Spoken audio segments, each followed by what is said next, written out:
Mesdames, Messieurs, 30 minutes pour 600 pages. Grande frustration en perspective. Traduit de l'anglais par Lucienne Molitor aux éditions Actes Sud. Dracula de Bram Stoker. Jonathan Harker, jeune clerc de notaire, s'en va rendre visite au comte Dracula dans son château des Carpates afin de l'informer du domaine qu'il vient d'acheter pour lui en Angleterre. Extrait de son journal. Avant de quitter Londres, quelques moments de loisir m'avaient permis d'aller au British Museum et à la bibliothèque. J'avais consulté des cartes de géographie et des livres traitant de la Transylvanie. Il me paraissait intéressant de connaître certaines choses du pays, puisque j'aurais affaire avec un gentilhomme de là-bas. Je m'en rendis compte. La région dont il parlait dans ses lettres était située à l'est du pays, à la frontière des 3 États, Transylvanie, Moldavie, Bucovine, dans les Carpates, une des parties de l'Europe les moins connues et les plus sauvages. Mais aucun livre, aucune carte ne put me renseigner sur l'endroit exact où se trouvait le château du comte Dracula, car il n'existe aucune carte détaillée de ce pays. Il faisait déjà nuit lorsque nous arrivâmes à Bistritz. Le comte Dracula m'avait indiqué l'hôtel de la Couronne d'Or. Je fus ravi de voir que c'était une très vieille maison, car, naturellement, je souhaitais connaître autant que possible les coutumes du pays. De toute évidence, on m'attendait. Lorsque j'arrivai devant la porte, je me trouvai en face d'une femme d'un certain âge, au visage plaisant, habillée, comme les paysannes de l'endroit, d'une blouse blanche et d'un long tablier de couleur qui enveloppait et moulait le corps. Elle s'inclina et me demanda aussitôt « Vous êtes le monsieur anglais ?» « Oui, répondis-je. Jonathan Harker ?» Elle sourit et dit quelque chose à un homme en manche de chemise qui l'avait suivi. Il disparut, mais revint aussitôt et me tendit une lettre.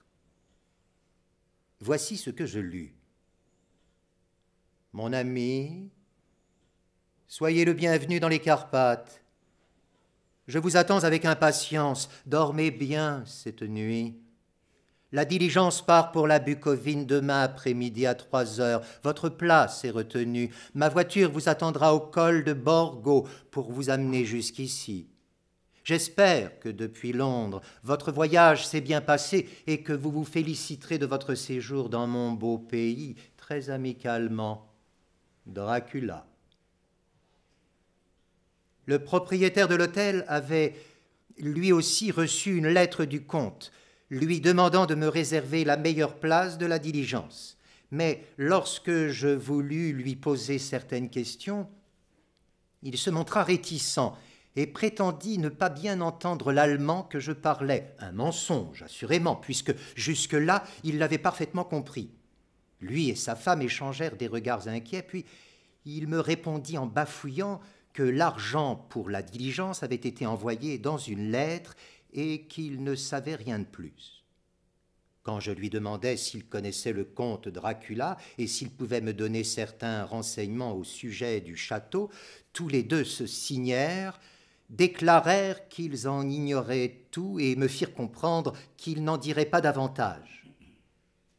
Comme l'heure du départ approchait, je n'eus pas le temps d'interroger d'autres personnes, mais tout cela me parut fort mystérieux et peu encourageant. Au moment où j'allais partir, la patronne monta à ma chambre et me demanda sur un ton affolé « Devez-vous vraiment y aller ? Oh, mon jeune monsieur, devez-vous vraiment ?» Elle était à ce point bouleversée qu'elle avait de la peine à retrouver le peu d'allemand qu'elle savait et le mêlait à des mots qui m'étaient totalement étrangers.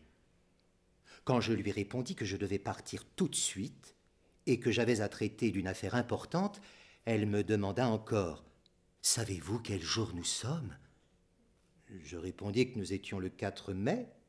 Oui, fit-elle en hochant la tête. Le 4 mai, bien sûr, mais quel jour est-ce? Comme je lui disais que je ne saisissais pas sa question, elle reprit. C'est la veille de la Saint-Georges. Ignorez-vous que cette nuit, aux 12 coups de minuit, tous les maléfices régneront en maîtres sur la terre? Ignorez-vous où vous allez et au-devant de quoi vous allez? Elle paraissait si épouvantée que je tentais, mais en vain, de la réconforter. Finalement, elle s'agenouilla et me supplia de ne pas partir, ou du moins d'attendre un jour ou deux. Chose sans doute ridicule, je me sentais mal à l'aise. J'essayai de la relever et lui dis sur un ton fort grave que je la remerciais, mais que je devais absolument partir. Elle se releva, s'essuya les yeux, puis, prenant le crucifix suspendu à son cou, elle me le tendit.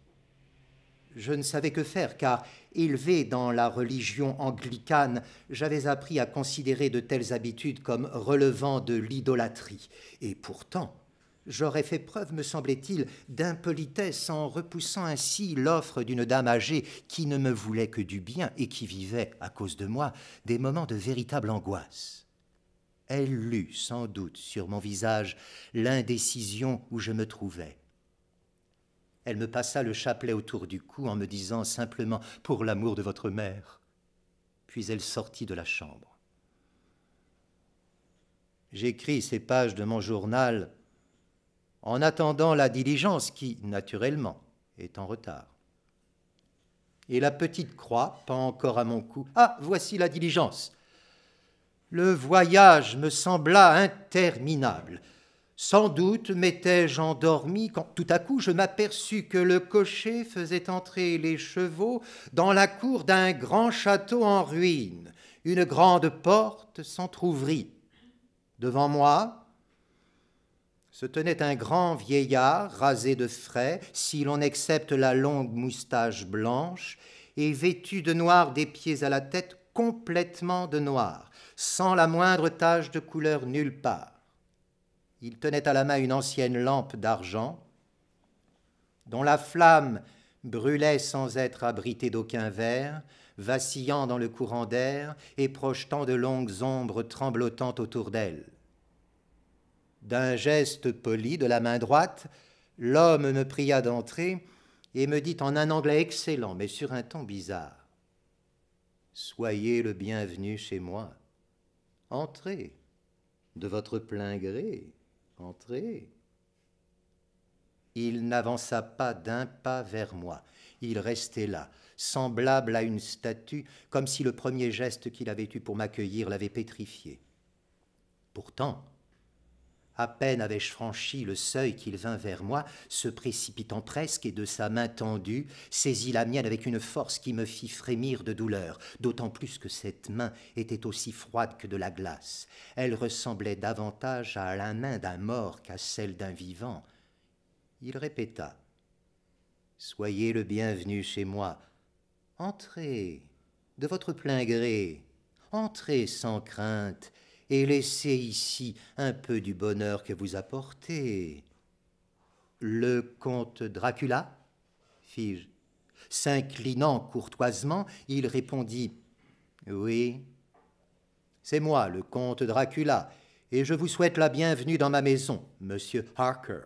Entrez, entrez, la nuit est froide. Vous avez certainement besoin de vous reposer, et aussi de manger quelque chose. » Tout en parlant, il posa la lampe sur une console fixée au mur et, descendant le seuil, il alla prendre mes bagages. Avant que j'eusse pu l'en prévenir, il les avait mis dans le corridor. J'ouvris la bouche pour protester, mais aussitôt il m'imposa le silence. « Non, monsieur, vous êtes mon invité. Il est tard. Tous mes domestiques sont couchés. Permettez-moi de vous conduire moi-même à votre appartement. » Il insista, voulant à tout prix porter mes valises. Il traversa le corridor, prit un grand escalier en colimaçon, puis un autre couloir, sur le pavé duquel chacun de nos pas résonnait longuement. Arrivé au bout, il poussa une lourde porte et je fus tout aise de me trouver dans une chambre bien éclairée, où la table était dressée pour le souper et où un grand feu de bois flamboyait dans l'imposante cheminée. Le comte s'arrêta, déposa mes bagages, ferma la porte et, traversant la chambre, se dirigea vers une autre porte qui ouvrait sur une petite pièce octogonale éclairée par une seule lampe. Je n'y vis aucune fenêtre. Passant par cette pièce, mon hôte alla vers une autre porte, encore, la poussa et m'invita d'un geste à franchir ce nouveau seuil. Ah, l'agréable spectacle! C'était une vaste chambre à coucher, bien éclairée et chauffée, elle aussi, par un grand feu de bois. Visiblement, on venait de l'allumer, mais il ronflait déjà dans la haute cheminée. Ce fut encore le comte lui-même qui apporta mes valises dans cette chambre, puis il se retira et me dit au moment de refermer la porte « Vous désirez certainement, après ce voyage, vous reposer un peu et changer de vêtements. J'espère que vous trouverez ici tout ce dont vous avez besoin. Lorsque vous serez prêt, revenez dans l'autre chambre. Votre souper vous y attend. » La lumière et la bonne chaleur, la courtoisie du comte aussi, tout cela semblait avoir mis fin à mes angoisses. Rassuré, je m'aperçus tout à coup que j'étais à demi-mort de faim. Je fis rapidement ma toilette et retournai dans l'autre chambre comme m'y avait invité le comte. Le repas était déjà servi. Mon hôte, appuyé à l'un des côtés de la cheminée, me désigna la table d'un geste aimable. « Je vous en prie, prenez place et soupez à votre aise. Vous m'excuserez, j'espère, si je ne partage pas votre repas, mais ayant dîné, je ne pourrai point souper. » Le comte quitta la cheminée pour venir lui-même ôter le couvercle d'un plat, et l'instant d'après, je mangeais un poulet rôti qui était un vrai délice. Ajoutez à cela un peu de fromage, une salade et 2 verres de vieux Tokay, et vous connaîtrez le menu de mon premier repas au château. Pendant que je soupais, le comte me posa de nombreuses questions sur mon voyage. C'était en vérité la première occasion qui m'était donnée de pouvoir bien l'observer, et ses traits accentués me frappèrent. Son nez aquilin lui donnait véritablement un profil d'aigle. Il avait le front haut, bombé, les cheveux rares aux tempes, mais abondants sur le reste de la tête. Les sourcils broussailleux se rejoignaient presque au-dessus du nez, et leurs poils, tant ils étaient longs et touffus, donnaient l'impression de boucler. La bouche, ou du moins ce que j'en voyais sous l'énorme moustache, avait une expression cruelle, et les dents, éclatantes de blancheur, étaient particulièrement pointues. Elles avançaient au-dessus des lèvres, dont le rouge vif annonçait une vitalité extraordinaire chez un homme de cet âge. Mais les oreilles étaient pâles et vers le haut se terminaient en pointe.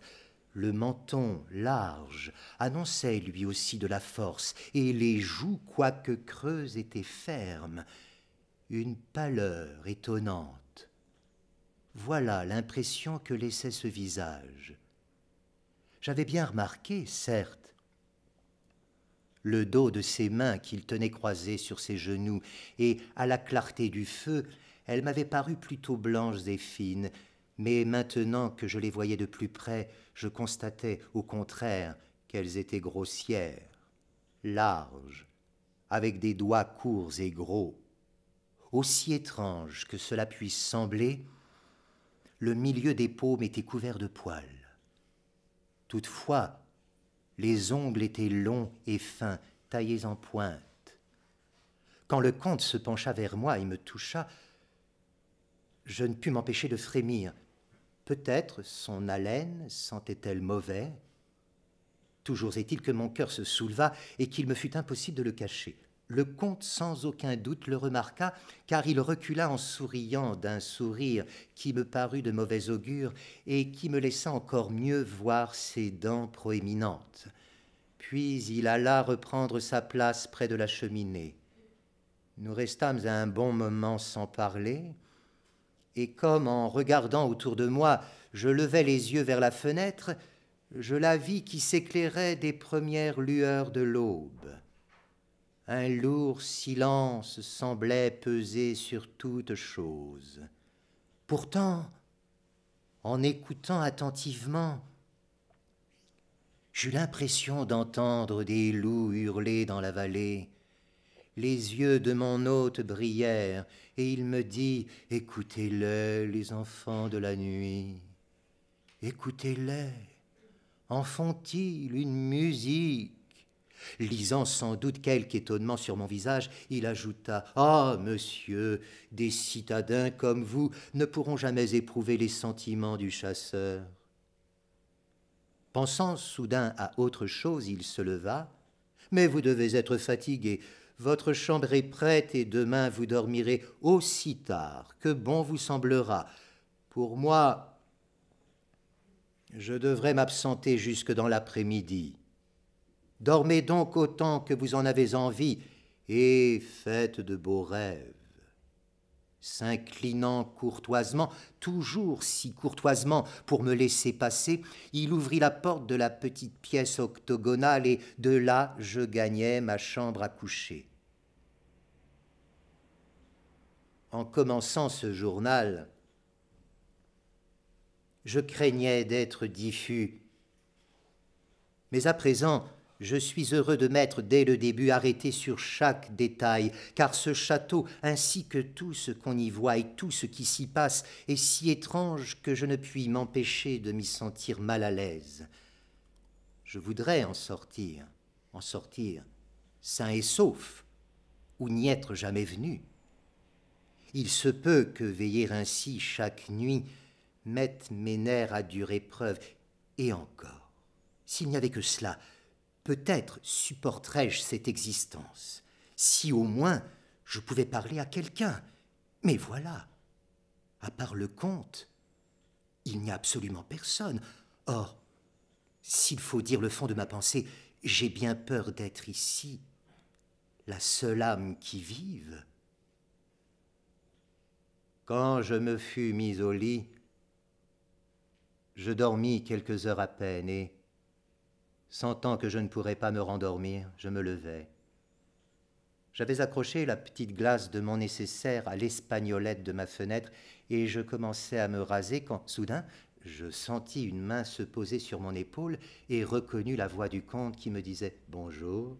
Je sursautai, fort étonné de ne pas l'avoir vu venir, puisque dans le miroir, je voyais refléter toute l'étendue de la chambre qui se trouvait derrière moi.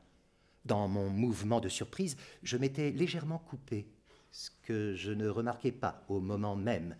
Lorsque j'eus répondu au comte, je regardai à nouveau dans le miroir, essayant de comprendre comment j'avais pu me tromper. Cette fois, il n'y avait pas d'erreur possible. Je savais que l'homme était tout près de moi. Il me suffisait de tourner légèrement la tête pour le voir contre mon épaule. Et pourtant, son image n'était pas reproduite dans la glace.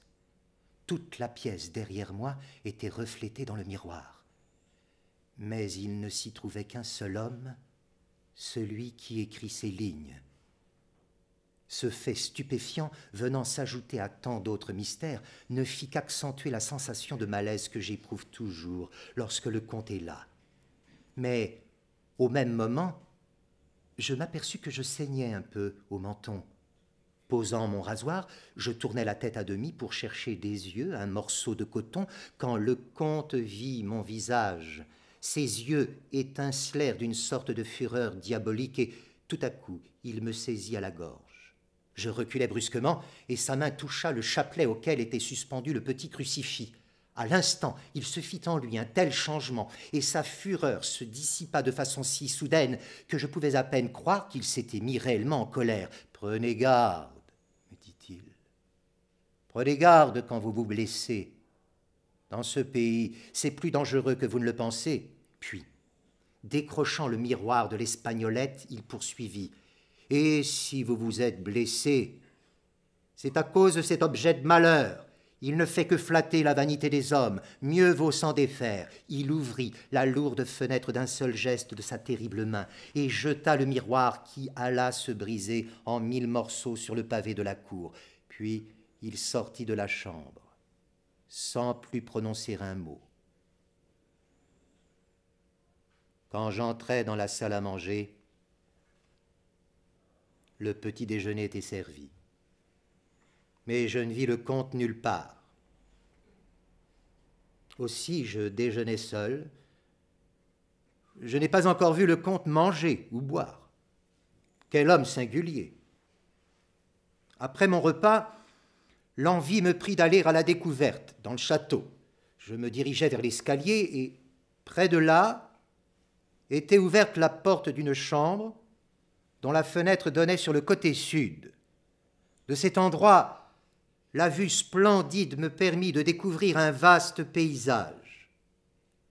Le château est bâti sur le rebord même d'un précipice impressionnant.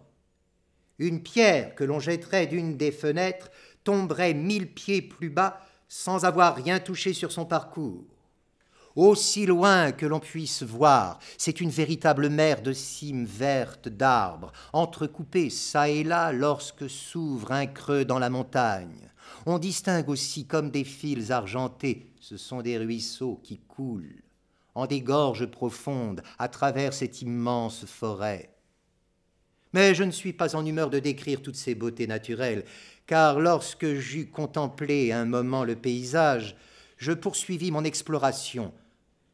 Des portes, des portes, des portes partout, et toutes fermées à clé ou au verrou. Il est impossible de sortir d'ici, sauf peut-être par les fenêtres pratiquées dans les hauts murs. Le château est une vraie prison, et j'y suis prisonnier. Prisonnier? Quand je compris cela, je crus devenir fou. En courant, je montais et descendis les escaliers à plusieurs reprises, essayant d'ouvrir chaque porte que je rencontrais, regardant anxieusement par toutes les fenêtres devant lesquelles je passais. Mais bientôt, le sentiment de mon impuissance anéantit toute volonté en moi. Et quand j'y songe, maintenant que quelques heures se sont écoulées, je me dis que vraiment j'étais fou, car je m'en rendis compte, je me débattais tel un rat dans une trappe. Une fois cependant que je sus qu'il n'y avait, hélas, rien à faire, je m'assis tranquillement, calme, je crois, comme jamais encore je ne l'avais été de ma vie, pour réfléchir à ma situation et chercher comment je pourrais tout de même y remédier. À l'heure qu'il est, j'y réfléchis toujours sans être parvenu à aucune conclusion. Je suis certain d'une seule chose, c'est qu'il est absolument inutile de faire part au comte de mes sentiments. Mieux que quiconque, il sait que je suis prisonnier ici. Il l'a voulu, et sans aucun doute, a-t-il ses raisons pour cela. Si donc je me confiais à lui, il est trop évident qu'il ne me dirait pas la vérité. Pour peu que je distingue clairement la ligne à suivre, il me faudra taire ce que je viens de découvrir, ne rien laisser soupçonner de mes craintes et garder les yeux ouverts. Ce soir-là,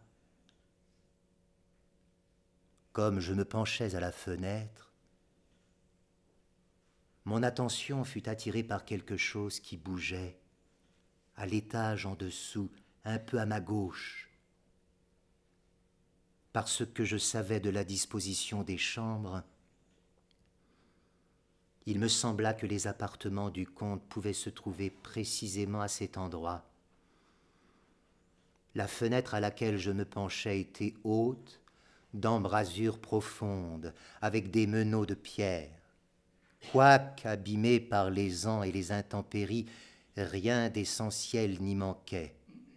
Je me redressai afin de ne pas être vu, mais je continuais à faire le guet. La tête du comte passa par la fenêtre de l'étage en dessous. Sans voir son visage, Je reconnus l'homme à son cou, à son dos et au geste de ses bras. D'ailleurs, ne fût-ce qu'à cause de ses mains que j'avais déjà eu tant d'occasions d'examiner, je ne pouvais pas me tromper. Tout d'abord, je fus intéressé et quelque peu amusé, puisqu'il ne faut vraiment rien pour intéresser et amuser un homme quand il est prisonnier. Ces sentiments pourtant firent bientôt place à la répulsion et à la frayeur quand je vis le comte sortir lentement par la fenêtre et se mettre à ramper la tête la première contre le mur du château. Il s'accrochait ainsi au-dessus de cet abîme vertigineux, et son manteau s'étalait de part et d'autre de son corps comme de grandes ailes. Je ne pouvais en croire mes yeux. Je pensais que c'était un reflet du clair de lune, un jeu d'ombre, mais en regardant toujours plus attentivement, je compris que je ne me trompais pas. Je voyais parfaitement les doigts et les orteils qui s'agrippaient au rebord de chaque pierre dont les années avaient enlevé le mortier, et, utilisant ainsi chaque aspérité, il descendit rapidement, exactement comme un lézard se déplace le long d'un mur. Quel homme est-ce? Ou plutôt, quel genre de créature sous l'apparence d'un homme? Plus que jamais, je sens l'horreur de ce lieu. J'ai peur, j'ai terriblement peur, et il m'est impossible de m'enfuir. Alors, je me dis que, à tout prix, il me fallait trouver une clé et que, pour me la procurer, j'allais entrer dans la chambre du comte. Sans doute me tuerait-il s'il me voyait chez lui, mais de tous les maux qui pouvaient m'arriver, la mort me semblait le moindre. La chambre du comte était vide. Je retournai à la chapelle. Je ne savais que trop, maintenant, où trouver le monstre que je cherchais. La grande caisse se trouvait encore à la même place contre le mur. Mais cette fois, le couvercle était mis, non pas attaché. Seulement les clous étaient disposés en sorte qu'il suffisait de donner les nécessaires coups de marteau. Il me fallait, je le savais, fouiller le corps pour trouver la clé. Je soulevai donc le couvercle, l'appuyai contre le mur, et ce que je vis alors m'emplit d'horreur.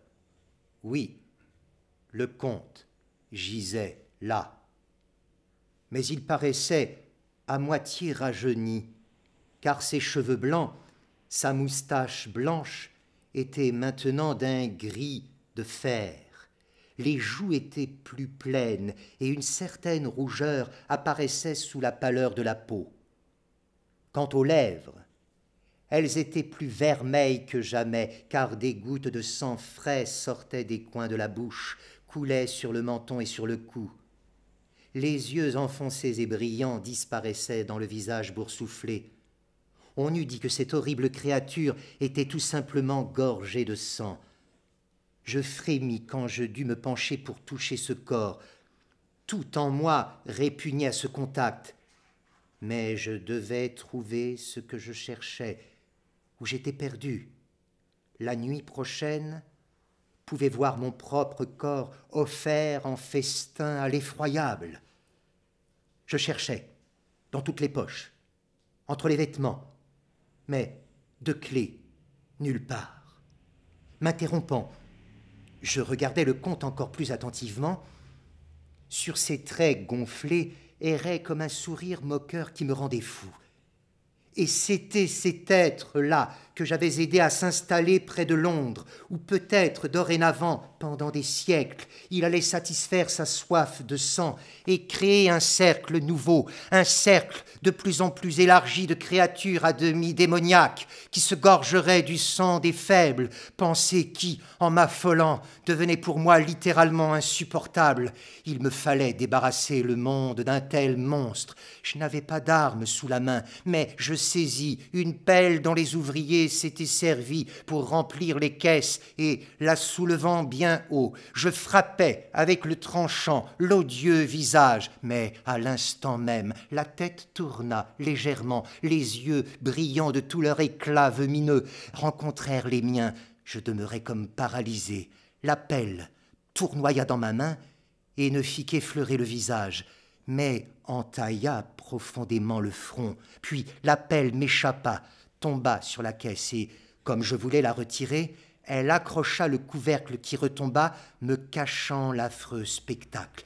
Le dernier détail que j'en vis fut le visage boursouflé, couvert de sang, marqué de ce sourire méchant qui venait, eût-on dit, des profondeurs de l'enfer.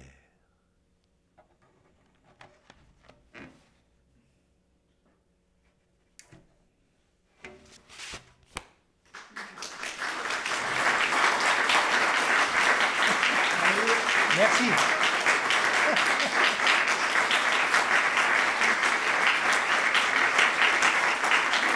Merci.